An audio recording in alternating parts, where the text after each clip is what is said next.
All right, welcome back to Politically Homeless. This is Dave. I don't know if I should put these on the other channel because it's a music related channel, but there are far more subscribers. But you know what?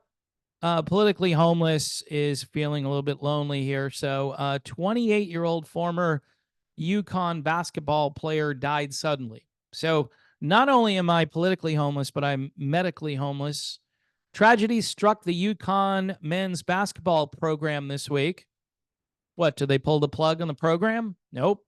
A 28-year-old UConn men's basketball player died suddenly. Now, he hasn't played, obviously, with UConn since the 2014-2015 season, but he passed away back on May the 12th.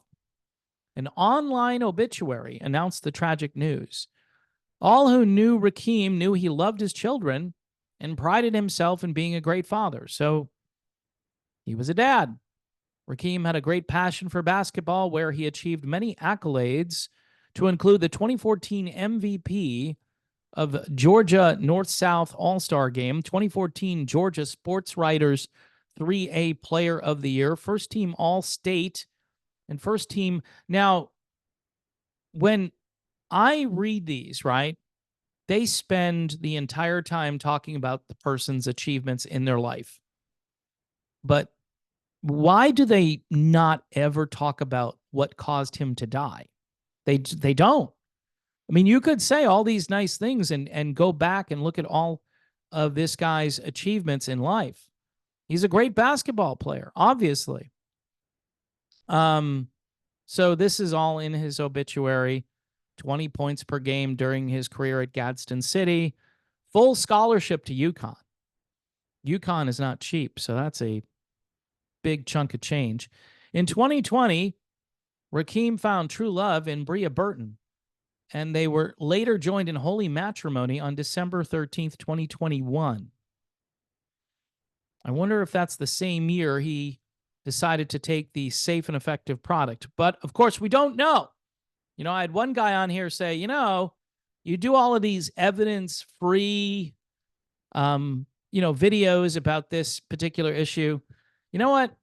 If you don't think this is weird, again, like I say in every video, doesn't say here that he took this product, but who says he didn't take the product? And why are so why are 28-year-old basketball players dying suddenly?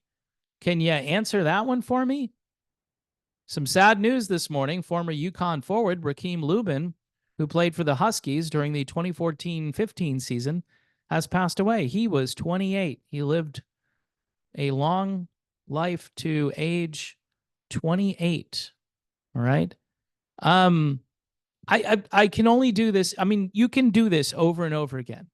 My source, one of my sources, who is just aggregating or curating the information for me, my buddy Scott over on Patreon, sends these to me every day. And you know what some people do on this channel? Oh, you're just doing it for views. Yeah.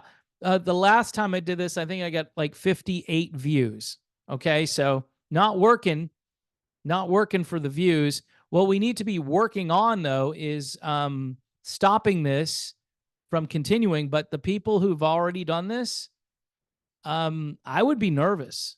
I'm sorry to strike fear into the hearts of people here, but if I had done this at this stage, looking at what's happening, I would go find a way to try to detox. I would get a D-dimer test. I would go through every test you can possibly do, unlike the PCR test, right? Like real testing to figure out if this has affected your blood or your respiratory system or wherever this stuff ends up going.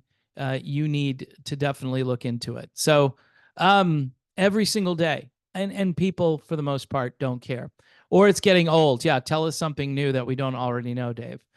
Looks like Geert Van Bosch could be right, and maybe it's not the apocalypse yet, but if it keeps going this way, it just, I don't know how you can just sit and ignore this.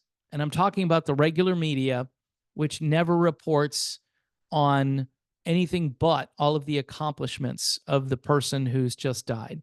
It's great. You should acknowledge the person and you should certainly give them their due, but they're no longer here. So now what do you do in their honor?